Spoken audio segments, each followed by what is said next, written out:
Welcome and नमस्ते to my YouTube channel. आज हामी कम्पनी एकाउन्ट अन्तर्गत सेयर क्यापिटलको बारेमा डिस्कसन गर्न गइरहेका छौँ। कुनै पनि व्यवसाय सुरुवात गर्नको लागि के आवश्यक पर्छ? क्यापिटल आवश्यक पर्छ। क्यापिटल भनेको के नै हो? मनी नै हो। अब सानो व्यवसाय सुरुवात गर्नुपर्ने रहेछ भने सानो क्यापिटलबाट के गर्न सकिन्छ? सुरुवात गर्न सकिन्छ भने ठुलो व्यवसाय रहेछ भने जस्तै ठुलो क्यापिटलको के पर्छ? आवश्यक पर्छ। जस्तै सानो क्यापिटलबाट सुरुवात हुने व्यवसायहरू चाहिँ सामान्यतया एकजना व्यक्तिले सञ्चालन गर्ने व्यवसायहरू रहन्छ भने सामान्य अवस्थामा मात्र भने त्यस्तै अलिकति क्यापिटल बढी चाहिने भयो, एकजना व्यक्तिले मात्र नसक्ने भयो। जस्तै प्राइभेट कम्पनीको हकमा चाहिँ के छ, 101 जनासम्म, एकजनादेखि 101 जनासम्मले पनि के गर्न सक्छ? कम्पनी एक्ट अन्तर्गत रहेर प्राइभेट कम्पनी दर्ता गर्न सक्छ। त्यसैले 101 जना सेयर होल्डर मिलेर गर्दा चाहिँ क्यापिटल के हुने भयो? अलिकति धेरै हुनसक्छ। त्यस्तै पार्टनरसिपबाट पनि गर्न सक्छ। 2 वा 2 भन्दा बढीमा 20 जनासम्म मिलेर पनि के गर्न सक्छ? पार्टनरसिप फर्म चाहिँ दर्ता गरेर के गर्न सक्छ? व्यवसाय सञ्चालन गर्न सक्छ। त्यसैले यो सबैमा चाहिँ के देखिन्छ? प्राइभेट कम्पनी मार्फत, पार्टनरसिप मार्फत र सोल प्रोभाइडरसिप मार्फत क्यापिटल चाहिँ के छ? सीमित मात्रामा मात्र उठाएर चाहिँ व्यवसाय चाहिँ सुरुवात गर्न सकिने। अब त्योभन्दा पनि बढी क्यापिटल चाहिने व्यवसाय सुरुवात गर्नुपर्ने भयो, ठुला उद्योगहरू व्यवसायहरू सञ्चालन गर्नुपर्ने भयो भने त्यो अवस्थामा चाहिँ जोइन्ट स्टक कम्पनी अथवा कम्पनी चाहिँ के गर्नुपर्ने हुन्छ? रजिस्टर अथवा फर्मेसन गरेर चाहिँ व्यवसाय सुरुवात गर्नुपर्ने हुन्छ। जस्तै यहाँ फर इक्जाम्पल अहिले चाहिँ 1 अर्ब लगानी गरेर चाहिँ के गर्नुपर्ने? व्यवसाय चाहिँ सञ्चालन गर्नुपर्ने अर्थात् क्यापिटल आवश्यक पर्ने चाहिँ व्यवसाय गर्नुपर्ने देखियो भने अब यो 1 अर्ब क्यापिटललाई के गरिन्छ? कम्पनी दर्ता गर्दा नै, जोइन्ट स्टक कम्पनी अर्थात् कम्पनी दर्ता गर्दा नै के गरिन्छ? एउटा सेयरको मूल्य तोकिन्छ। मानौ यहाँ चाहिँ एउटा सेयरको मूल्य चाहिँ के तोकिएको छ? 100 रुपिस तोकेर चाहिँ के गरिएको छ? 1 करोड किता चाहिँ यो भनेको चाहिँ कसरी हुने भयो भने यो चाहिँ जस्तै क्यापिटल जति आवश्यक परेको हो टोटल क्यापिटल कति आवश्यक परेको छ त्यो टोटल क्यापिटललाई के गरिन्छ? केले डिभाइड गरिन्छ? पर सेयर भ्यालुले चाहिँ के गरिन्छ? एउटा सेयरको मूल्य हो, एउटा सेयरको मूल्यले डिभाइड गरेर कति किता आवश्यक पर्छ? जस्तै यहाँ चाहिँ के छ? 1 अर्ब छ। 1 अर्ब डिभाइडेड बाई 100 रुपिसको एउटा सेयरको मूल्य काम गर्ने भने यहाँ कति हुन्छ? 1 करोडको चाहिँ के गर्नुपर्ने देखिन्छ? 1 करोड किता चाहिँ के छ? यहाँ चाहिँ यदि एउटा सेयर चाहिँ के गर्नुपर्ने? कम्पनी रजिस्टर अफिसमा लगेर चाहिँ दर्ता गर्नुपर्ने देखिन्छ। यसरी के गर्न सकिन्छ? जोइन्ट स्टक कम्पनी चाहिँ के गर्न सकिन्छ? इस्टाब्लिस गर्न सकिन्छ। अब यो सबै एउटा सेयरको मूल्य चाहिँ कति हुने भयो? 100 रुपिस रहेको छ। यसैको आधारमा चाहिँ उसले कम्पनीमा के गर्न सक्छ? कम्पनी दर्ता गर्दा यसरी गर्न सक्छ। यसरी 1 करोड नै के गरेछ उसले चाहिँ सेयर यसरी 1 करोड किता सेयर नै के गरेछ? बिक्री गरेछ। मानौ फर इक्जाम्पल दर्ता गरेर पनि के गरेछ? बिक्री गरेछ भने त्यस्तो अवस्थामा चाहिँ के हुन्छ? अथराइज सेयर क्यापिटल भनेको दर्ता गरेको क्यापिटल हो, त्यो 1 अर्ब नै भयो।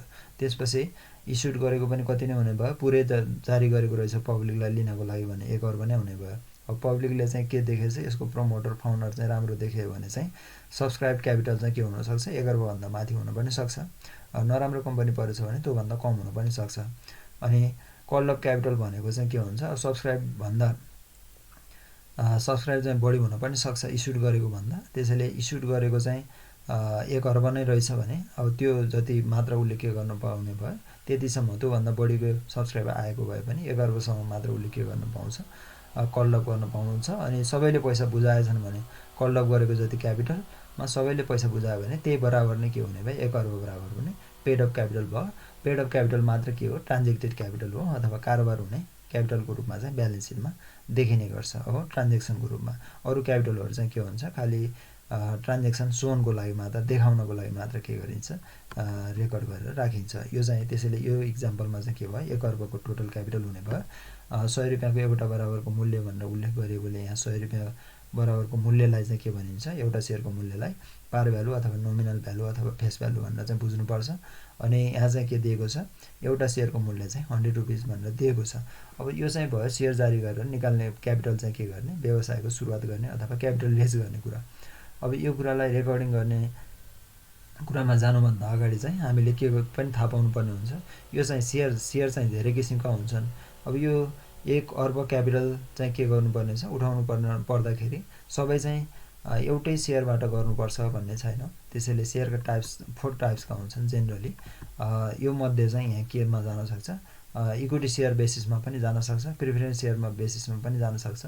अब स्टार्टिङमा जाँदा चाहिँ व्यवसाय सुरुवात गर्दा हुने चाहिँ दुईवटा चरणहरू यही नै हो। सामान्यतया इक्विटी सेयर नै के गर्ने गर्छ, सामान्यतया जारी गर्ने गर्छ।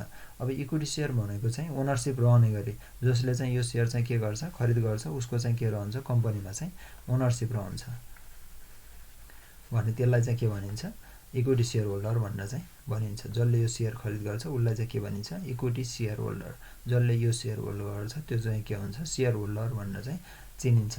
अब यो भइसकेपछि अब यसमा चाहिँ के हुँदैन, यसमा चाहिँ डिभिडेन्ड चाहिँ फिक्स हुँदैन। यसमा चाहिँ के हुँदैन, डिभिडेन्ड इज नट फिक्स। यसमा डिभिडेन्ड रेट चाहिँ के हुँदैन, यो आफैमा कम्पनीको मालिक हुने भएकोले अघि नै भनिहालेँ, equity share holder is the owner of the company, so dividend rate is not fix. यसमा के गरिया हुँदैन, डिभिडेन्ड चाहिँ रेट फिक्स गरिया हुँदैन। त्यस्तै अर्को कुरा यहाँ के पनि हुन्छ, यसमा भोटिङ राइट हुन्छ। यो जसले यो सेयर खरिद गर्छ नि उसको लागि चाहिँ के रहेको हुन्छ, भोटिङ राइट चाहिँ रहेको हुन्छ। त्यसैले यो मेजर फिचर चाहिँ के हुने भयो, इक्विटी सेयर होल्डर खरिद गर्नेको यो ओनर हुन्छ कम्पनीको हो, जसले यो सेयर खरिद गर्छ उसको लागि भोटिङ राइट पनि प्राप्त हुन्छ। डिभिडेन्ड भने के हुँदैन, डिभिडेन्ड भने डिफाइन अथवा फिक्स गरिएको हुँदैन। नाफा भयो भने डिभिडेन्ड पाउँछ, नाफा धेरै भयो भने धेरै डिभिडेन्ड पाउन सक्छ, नाफा थोरै हुँदा थोरै डिभिडेन्ड। यदि कम्पनी लसमा गयो भने डिभिडेन्ड प्राप्त गर्दैन भने त्यस्तो सेयर होल्डर नै के हो, इक्विटी सेयर हो भनेर बुझ्नुपर्छ। अब यहाँ अर्को सेयर रहेको छ प्रिफरेन्स सेयर। अब प्रिफरेन्स सेयर भन्ने बित्तिकै प्रिफरेन्स सेयरले के बुझाउँछ, प्रिफरेन्सको अर्थ यहाँ प्रिफरेन्स अरूको लागि भनेको होइन कि खालि डिभिडेन्डको लागि के गरेको छ, फोकस गरेको छ। डिभिडेन्ड रिसिभ गर्ने बेलामा चाहिँ के हुन्छ, पहिला फर्स्ट प्रायोरिटी डिभिडेन्डमा फर्स्ट प्रायोरिटी के हुन्छ, प्रिफरेन्स सेयर होल्डरले के गर्छ, प्राप्त गर्छ। जसले चाहिँ यस्तो किसिमको त्यो कम्पनीको सेयर खरिद गरेको छ भने त्यो कम्पनीले के भयो, नाफा भयो र नाफा बाँड्दैछ भने पहिला त्यो नाफा कसलाई दिनुपर्छ, प्रिफरेन्स सेयर होल्डरलाई दिनुपर्छ भनेर उल्लेख गरिएको हुन्छ। त्यसको नाम नै के हो, प्रिफरेन्स सेयर हो। अब यसमा चाहिँ के हुँदैन, यो नाफा खाने मात्र भएकोले यसमा अरू राइटका कुराहरू रहँदैन। जस्तै इक्विटी सेयरमा गरिएको कुरा, भोटिङ राइटको कुरा यसमा रहँदैन। तर डिभिडेन्डको कुरा नै के गरिएको, फर्स्ट प्रायोरिटाइज गरिएको। डिभिडेन्ड रेट भने के गरिएको हुन्छ, percentage of dividend is already fix हो। डिभिडेन्ड चाहिँ के गरिएको हुन्छ, पहिले नै फिक्स गरिएको हुन्छ। अब यो भइसकेपछि अर्को सेयर रहेको छ, अर्को सेयरको रूपमा चाहिँ राइट सेयरको रूपमा रहेको छ। राइट सेयर भनेको चाहिँ जोसँग अलरेडी एक्जिस्टिङ सेयर होल्डरलाई मात्र के गरिन्छ, यो चाहिँ जारी गरिन्छ। त्यसैले जस्तै नयाँ कम्पनी चाहिँ के गर्दैछ, इस्टाब्लिस गर्दैछ भने त्यस्तो अवस्थामा राइट सेयरको कुरा आउँदैन। राइट सेयर भनेको चाहिँ एक्जिस्टिङ सेयर होल्डरलाई के गरिने, डिस्ट्रिब्युसन गरिने हो। यो भनेको के हो, to the existing shareholder, existing सेयर होल्डरलाई मात्र के गरिन्छ, यो दिइन्छ। अब यदि एक्जिस्टिङ सेयर होल्डरले लिएन भने मात्र के हुन्छ, यो बाँकी रह्यो। एक्जिस्टिङ सेयर होल्डरले लिएन भने मात्र यो कहाँ जान्छ, पब्लिकमा जान्छ। फर्स्ट राइट चाहिँ कसको नै रहन्छ, जसले पहिले नै के गरिसकेको छ, त्यस्तो कम्पनीको सेयर पहिले नै होल्ड गरिरहेछ। अब कम्पनीले के गर्ने भयो, उनीहरूको लागि मात्र राइट हुने गरेर जस्तै 10:1 अथवा 10:2, 10:5 यस्तै न्युजहरूमा आउँदा थाहा भइरहेको होला। त्यस्तो जसले चाहिँ 10वटा सेयर ए भन्ने कम्पनीको होल्ड गरिरहेछ उनीहरूलाई के गरिएको छ, 2वटा बराबर 10वटा बराबर 2 हुने गरेर चाहिँ के गर्ने, खरिद गर्नको लागि एप्लाई गर्न आह्वान गरिन्छ भन्छ भने त्यस्तो सेयर चाहिँ के हो, राइट सेयरको रूपमा डिफाइन गरिन्छ हो। त्यस्तै अर्को रहेको छ डिफर्ड सेयर। डिफर्ड सेयर भनेको चाहिँ अब यो share holder, promoter share holder अथवा फाउन्डरहरूलाई चाहिँ के गरिन्छ, जसले व्यवसायको के गर्छ, इन्कर्पोरेट गर्छ अथवा व्यवसायको स्थापना गरेर के गर्छ, सञ्चालन गर्छ। जस्तै व्यवसाय स्टार्ट गर्दाखेरि के गरिरहेको हुन्छ, उनीहरूको कन्ट्रिब्युसन रहेको हुन्छ हो व्यवसाय स्थापना गर्न, सञ्चालन गर्न भने त्यस्तो प्रमोटर हो, व्यवसायको सुरुवात गर्दा रहेका प्रमोटर अथवा फाउन्डरहरूलाई चाहिँ के गरिन्छ, उनीहरूको कन्ट्रिब्युसनको आधारमा चाहिँ के गरिन्छ, जस्तै रिवार्डको रूपमा चाहिँ के गर्ने गरिन्छ, यो चाहिँ प्रदान गर्ने गरिन्छ भने त्यस्तो सेयरलाई चाहिँ के भनिन्छ, deferred share. Deferred share is that share which is issued to the promoter or founder as a reward of the company हो। कम्पनीको तर्फबाट रिवार्डको रूपमा के गरिएको छ, प्रमोटर अथवा फाउन्डर अथवा संस्थापकहरूलाई के गरिएको छ, जारी गरिएको छ भने त्यस्तो सेयरलाई चाहिँ के भनिन्छ, डिफर्ड सेयर चाहिँ भनिन्छ। यसरी चाहिँ 4 किसिमबाट के गर्न सकिने भयो, डिफाइन गर्न सकिने भयो टाइप्स अफ सेयर। अब यो टाइप्स अफ सेयर मध्ये यहाँ चाहिँ 2 किसिमको सेयरहरूको डिफ्रेन्स चाहिँ जेनरली थाहा पाउनुपर्ने हुन्छ। इक्विटी सेयर र प्रिफरेन्स सेयर। इक्विटी सेयरमा अघि नै भनेअनुसार के हुन्छ, भोटिङ राइट रहन्छ, जसले चाहिँ यो के गरेको हुन्छ, त्यस्तो कम्पनीको चाहिँ अर्डिनरी सेयर अथवा यसलाई के पनि भनिन्छ, अर्डिनरी सेयर पनि भनिन्छ, यसलाई अर्डिनरी सेयर पनि भनिन्छ। यो अर्डिनरी सेयर जसले खरिद गर्छ उसले चाहिँ के गर्छ, भोटिङ राइट चाहिँ प्राप्त गर्छ। यो भोटिङ चाहिँ कहिले हुन्छ, एनुअल जेनरल मिटिङ हुँदाखेरि जहाँ इलेक्सन हुन्छ नि, बोर्ड अफ डाइरेक्टर्स के गर्नुपर्ने हुन्छ, अब टप लेभल म्यानेजमेन्टमा बोर्ड अफ डाइरेक्टर्स चुन्नुपर्ने हुन्छ हो। त्यसको लागि चाहिँ के गर्ने, टिम बनाउनको लागि चाहिँ के हुन्छ, त्यसमा चाहिँ भोट गर्ने अधिकार, कसलाई बनाउने कसलाई नबनाउने भन्ने अधिकार चाहिँ जसले यो इक्विटी सेयर होल्डर अथवा अर्डिनरी सेयर चाहिँ खरिद गरेको हुन्छ उसले मात्र के हुन्छ, यो भोटिङ राइट प्राप्त गर्छ। तर प्रिफरेन्स सेयर होल्डरले भने, जसले चाहिँ त्यस्तो कम्पनीको प्रिफरेन्स सेयर चाहिँ खरिद गरेको छ भने उसले चाहिँ के गर्दैन, त्यस्तो भोटिङ राइट चाहिँ प्राप्त गर्दैन। अनि त्यस्तै अर्को थाहा पाउनुपर्ने कुरा चाहिँ यहाँ चाहिँ के छ, इक्विटी सेयर होल्डरले अघि नै भने जस्तै इक्विटी सेयर होल्डरले चाहिँ के प्राप्त गर्दैन, डिभिडेन्ड रेट चाहिँ के हुँदैन, इक्विटी सेयरमा चाहिँ डिभिडेन्ड रेट चाहिँ के गरिएको हुँदैन, फिक्स गरिएको हुँदैन। किनकि डिभिडेन्ड पहिला दिनुपर्ने प्रायोरिटी कसलाई दिएको हुन्छ, प्रिफरेन्स सेयरलाई दिएको हुन्छ। त्यसैले यहाँ पहिल्यै उल्लेख गरेको हुन्छ percentage, certain percentage of preference share भनेर नाम लेखिएको हुन्छ हो। प्रिफरेन्स सेयरको नामकै अगाडि के लेखिएको हुन्छ, सर्टेन पर्सेन्टेज भनेर उल्लेख गरिएको हुन्छ। मानव 10% को अर्थ मानव 100 रुपियाँको के हो, अफ रुपिस 100 इच रहेको छ, एउटा सेयरको मूल्य चाहिँ 100 रहेको छ भने यहाँ मानव 10% रहेको छ भने 100 को एउटा बराबर एउटा सेयरको मूल्यको 10% के गर्छ, अर्थात् जति क्यापिटल लगानी गरेको छ त्यसको 10% उसले के गर्छ, प्रत्येक वर्ष डिभिडेन्ड प्राप्त गर्छ भनेर चाहिँ यहाँ के गरिएको हुन्छ, डिभिडेन्ड रेट चाहिँ फिक्स गरिएको हुन्छ। कुन सेयरमा भन्दा प्रिफरेन्स सेयरमा, त्यो कुरा हुने भयो। त्यस्तै अर्को रहेको छ कन्भर्जनको कुरा अथवा परिवर्तनको कुरा। परिवर्तन भनेको चाहिँ जस्तै प्रिफरेन्स सेयर भनेको चाहिँ वास्तवमा मालिक नभएकोले, ओनर्स पनि होइन, त्यसैले भोटिङ राइट पनि छैन। त्यसैले त्यो भएकोले चाहिँ के हुन्छ, जस्तै यसको चाहिँ के हुन्छ, सर्टेन पिरियड रहन्छ सामान्यतया। जस्तै पिरियड रहेको हुन्छ अथवा पिरियड उल्लेख गरिएको हुन्छ त्यहाँ, मानव 5 इयर्सपछि चाहिँ के छ, कन्भर्जनको चाहिँ के रहेछ, कन्भर्जनको कन्डिसन रहेछ। कन्भर्जनको कन्डिसन भनेको चाहिँ 5 वर्ष पछाडि मानव त्यसको प्रिफरेन्स सेयर 10 इयर्सको रहेछ अथवा इयर्स उल्लेख नगरेको, नन रिडिमेबल हुन पनि सक्छ।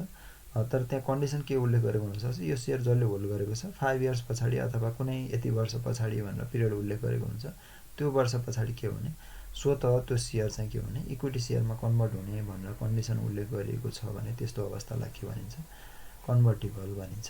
यो चाहिँ मेबी भयो, हुनैपर्छ भन्ने छैन। जुन प्रिफरेन्स सेयरमा चाहिँ के गरिएको हुन्छ, त्यस्तो कन्डिसन उल्लेख गरिएको हुन्छ जसमा चाहिँ के गर्न पाइन्छ, इक्विटी सेयर अथवा अन्य कुनै डिबेन्चरमा कन्भर्ट गर्न पाउने कन्डिसन राखेको छ भने त्यस्तो सेयरलाई चाहिँ के भनिन्छ, कन्भर्टिबल प्रिफरेन्स सेयर भनिन्छ। त्यसैले इक्विटी सेयर चाहिँ कन्भर्टिबल हुँदैन, इक्विटीको इक्विटी नै रहन्छ हो। यो नन रिडिमेबल हुने भएकोले खालि लिक्विडेसनको बेलामा मात्र के हुन्छ, लिक्विडेसनको बेलामा चाहिँ यसलाई के गरिन्छ, दामासाईको हिसाबले के गरिन्छ, बाँकी रह्यो भने फिर्ता गरिन्छ। अन्य अवस्थामा इक्विटी सेयर चाहिँ के हुँदैन, फिर्ता हुँदैन। त्यसैले यो चाहिँ कन्डिसन के हुने भने नन कन्भर्टिबल हुन्छ। तर प्रिफरेन्स सेयर के हुनसक्छ, कन्भर्टिबल पनि हुन सक्छ, हुन्छ नै भन्ने चाहिँ छैन, कन्डिसन हेरेर कन्भर्टिबल पनि हुन सक्छ। त्यस्तै अर्को कुरा यहाँ थाहा पाउनुपर्ने,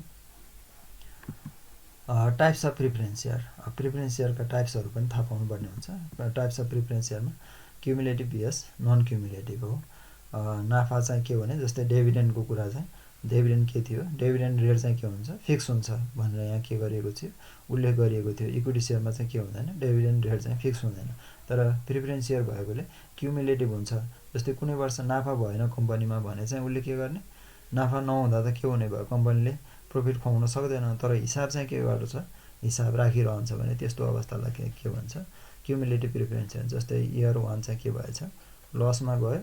अब मानव कुनै प्रिफरेन्स सेयर होल्डरलाई दिनुपर्ने एमाउन्ट चाहिँ कति रहेछ, 10,000 रुपिस, कुनै पर्सेन्टेजको हिसाबले उसको क्यापिटलको लगानीको मानव यहाँ कति रहेछ, 10% अफ 1 लाख रुपियाँ चाहिँ के गरेको रहेछ, प्रिफरेन्स सेयरमा कुनै व्यक्तिले अथवा कुनै कम्पनीमा चाहिँ लगानी गरेको रहेछ भने उसलाई चाहिँ प्रिफरेन्स सेयर होल्डरलाई डिभिडेन्ड दिनुपर्ने त्यो वर्ष कति हुने भयो, इयर 1 को चाहिँ फर इक्जाम्पल लस भएको कारणले त्यो वर्ष दिन पाएन, 10,000 रुपिस चाहिँ ड्यू भनेर देखिने भयो।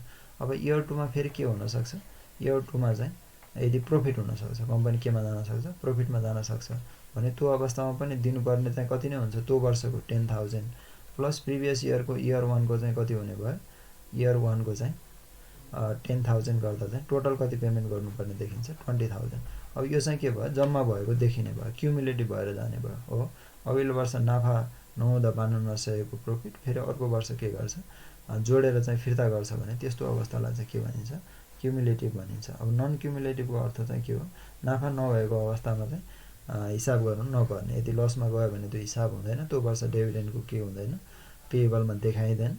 अब इयर 2 मा नाफा हुन्छ भने दियो हो, नाफा नहुँदाको वर्षको हिसाब गरिँदैन भने, जस्तै यो यस्तो नन क्युमुलेटिभ हुन्थ्यो भने के हुन्थ्यो, इयर 2 मा उसले पाउने प्रोफिट 10,000 मात्र त्यो वर्षको मात्र रहन्थ्यो भने त्यसलाई चाहिँ के भनिन्छ, नन क्युमुलेटिभ प्रिफरेन्स सेयर भनेर चाहिँ डिफाइन गर्न सकिन्छ। त्यस्तै अर्को रहेको छ रिडिमेबल र नन रिडिमेबल। रिडिमेबल भनेको फिर्ता गरिने र फिर्ता नगरिने। अब कम्पनी रहिन्जेलसम्म रहिरहनेलाई चाहिँ के भन्छ, नन रिडिमेबल भन्छ। खालि यो चाहिँ के हुने भयो, नन रिडिमेबलको अर्थ लिक्विडेसनमा गयो भने मात्र के हुन्छ, फिर्ता हुन्छ। यो हुनलाई चाहिँ के चाहियो, कम्पनी लिक्विडेसनमा जानै पर्यो। कम्पनी लिक्विडेसन अथवा खारेजीमा गयो भने मात्र के हुन्छ, नन रिडिमेबल टाइपको प्रिफरेन्स सेयरको पैसा अथवा क्यापिटल चाहिँ फिर्ता हुन्छ। रिडिमेबल रहेछ भने रिडिमेबल कति वर्षमा हुने हो त्यो चाहिँ उल्लेख गरेको हुन्छ। मानौ प्रिफरेन्स सेयरमा 5 इयर्स भनेर लेखेको रहेछ, 5 इयर्समा रिडिमेबल भनेर लेखेको रहेछ भने लगानी गरेको 5 वर्ष पछाडि अथवा त्यस्तो सेयर खरिद गरेको 5 वर्ष पछाडि चाहिँ के हुन्छ, फिर्ता गर्छ भने त्यसलाई चाहिँ के भनिन्छ, रिडिमेबल प्रिफरेन्स सेयर भनेर चाहिँ बुझिन्छ। अनि त्यस्तै अर्को रहेको छ कन्भर्टिबल भ्यास नन कन्भर्टिबल हो। कन्भर्टिबल र नन कन्भर्टिबलको रूपमा चाहिँ रहेको कुरा। जस्तै यो कन्भर्टिबल भनेको चाहिँ के हो भने कन्भर्जन गर्न सकिने र नसकिने। जस्तै यहाँ पनि अघि नै भनिसक्यो, कन्भर्टिबल भनेर आएको थियो, मेबी कन्भर्टिबल भनेको थियो प्रिफरेन्स सेयरको केसमा। अब यो कन्भर्टिबल भनेको चाहिँ यहाँ कन्डिसन नै उल्लेख गरेको रहेछ भने चाहिँ त्यस्तो अवस्थामा अब अहिले चाहिँ के गरेको छ, प्रिफरेन्स सेयर छ, होल्ड गरेको केही समयपछि अथवा अनम्याचुरिटी अथवा अवधि पुगेपछि चाहिँ के हुने, इक्विटी सेयरमा कन्भर्ट हुने अथवा कुनै अन्य स्टकमा चाहिँ के हुने, जस्तै डिभेन्चर पनि हुनसक्छ। कुनैमा कन्भर्ट हुने कन्डिसन राखेको छ भने चाहिँ के हुन्छ, ऋणपत्रमा कन्भर्ट हुने अथवा इक्विटी सेयरमा कन्भर्ट हुने कन्डिसन राखेको छ भने त्यस्तो सेयरलाई चाहिँ के भन्छ, कन्भर्टिबल भन्छ। भने नन कन्भर्टिबलको अर्थ के हो भने यो चाहिँ कन्भर्जन गर्न नसकिने हो। जस्तै प्रिफरेन्स सेयरको रूपमा चाहिँ उसले लगानी गरेको छ, अब रिटर्न पनि के नै हुन्छ, प्रिफरेन्स सेयरको रूपमा नै रिटर्न हुन्छ अथवा कम्पनीमा रहिरहँदासम्म चाहिँ के हुन्छ, नन रिडिमेबल रहेछ भने प्रिफरेन्स सेयरको रूपमा रहिरहन्छ भने त्यस्तो अवस्थालाई चाहिँ के भन्छ, नन कन्भर्टिबल अथवा कन्भर्ट गर्न नसकिने। प्रिफरेन्स सेयरबाट अन्यमा, इक्विटीमा पनि नहुने, डिभेन्चरमा पनि नहुने अथवा अन्य स्टकमा पनि नहुने कन्डिसनलाई चाहिँ के भन्छ, नन कन्भर्टेबल प्रिफरेन्स सेयर भनेर चाहिँ बुझ्नुपर्छ। त्यस्तै अर्को रहेको छ पार्टिसिपेटिङ र नन पार्टिसिपेटिङ। अब यो पार्टिसिपेटिङ र नन पार्टिसिपेटिङ भनेको चाहिँ मानव कुनै कम्पनीले के गरेछ, नेट प्रफिट आफ्टर ट्याक्स कुनै वर्षको फर इक्जाम्पल 10 लाख रुपियाँ के गरेको रहेछ, प्रफिट गरेको रहेछ हो। अब त्यो प्रफिट गरिसकेपछि के हुन्छ, आफ्टर ट्याक्स पछि पहिला चाहिँ कसलाई दिनुपर्ने हुन्छ, प्रिफरेन्स डिभिडेन्ड कसलाई दिनुपर्ने हुन्छ, प्रिफरेन्स सेयर होल्डरलाई डिभिडेन्ड दिनुपर्छ। कसलाई भन्दा प्रिफरेन्स सेयर होल्डरलाई पहिला दिनुपर्छ। प्रिफरेन्स सेयर होल्डरलाई डिभिडेन्ड दिँदा फर इक्जाम्पल मानौ कुनै कम्पनी ए भन्ने कम्पनीमा चाहिँ preference share holder 10% preference share capital चाहिँ कति रहेछ, यो कम्पनीको मानौ जसले यो बाँड्दैछ अफ रुपिस 10 लाख हो। 10 लाख चाहिँ के रहेछ, उसको चाहिँ प्रिफरेन्स सेयर क्यापिटल उसले के गरेको छ, सेयर प्रिफरेन्स मार्फत चाहिँ सेयर क्यापिटल उठाएको रहेछ भने यहाँ चाहिँ कति हुने भयो, 1 लाख रुपिस चाहिँ के हुने भयो, 1 लाख रुपिस चाहिँ डिभिडेन्डको रूपमा चाहिँ उसले पहिला चाहिँ के गर्नु पर्यो, प्रिफरेन्स सेयर होल्डरलाई दिनु पर्यो। किनकि के हुन्छ, फर्स्ट प्रायोरिटी चाहिँ के हुन्छ, डिभिडेन्डमा प्रिफरेन्स सेयर होल्डर के हुन्छ। अब कति बाँकी रह्यो, profit available to equity share holder. अब त्यसपछि बल्ल पाउने कसले हो, profit available to equity share holder. Equity share holder यो चाहिँ हुने भयो 9 लाख रुपिस हो। यो 9 लाख रुपिस मध्ये अब कसलाई बाँड्छ, लेस इक्विटी सेयर होल्डरलाई बाँड्छ। Dividend dividend to equity share holder हो। इक्विटी सेयर होल्डरलाई फर इक्जाम्पल यहाँ मानौँ एजुम गरेर 5 लाख रुपियाँ के गरेछ बाँडेछ भने बाँकी कति रह्यो, बाँकी चाहिँ देखिने भयो, बाँकी देखिन्छ 4 लाख रुपियाँ चाहिँ के देखिन्छ बाँकी देखिन्छ। अब यो बाँकी रहेको 4 लाख जुन कम्पनीको इक्विटी सेयर होल्डरलाई पनि बाँडेर बाँकी रहेको 4 लाख रहेको छ, यो 4 लाखमा पुनः फेरि के गर्न पाउने, यस्तो नाफामा फेरि भाग लिन पाउने गरी राइट रहेको सेयर प्रिफरेन्स सेयरलाई चाहिँ के भन्छ पार्टिसिपेटिङ भन्छ हो। यसलाई चाहिँ पार्टिसिपेटिङ भन्छ। अब नन पार्टिसिपेटिङको अर्थ चाहिँ के हुन्छ भने अब यसरी भाग लिन नपाउने, किनकि उसले प्रिफरेन्स डिभिडेन्ड बाबत कति नै प्राप्त गरिसक्यो 1 लाख रुपिस जति भागमा परेको छ त्यो प्राप्त गरिसक्यो भने कम्पनीमा अब जति बाँकी रहन पनि सक्छ नरहन पनि सक्छ। त्यसैले रहन्छ नै भन्ने होइन, रहेकोमा बाँकी दाबी गर्न पाउने रह्यो भने बाँकी रहन पाउनेलाई पार्टिसिपेटिङ भन्छ, रहे पनि अथवा नरहे पनि कुनै दाबी हक दाबी नहुनेलाई चाहिँ के भन्छ नाफामा बाँकी रहेको नाफामा फेरि दाबी गर्न नपाउनेलाई नन पार्टिसिपेटिङ भन्न चाहिँ के गरिएको छ यहाँ बुझाउन खोजिएको छ। त्यस्तो सेयरलाई चाहिँ के भनिन्छ नन पार्टिसिपेटिङ प्रिफरेन्स सेयर भनेर चाहिँ बुझ्नु पर्दछ।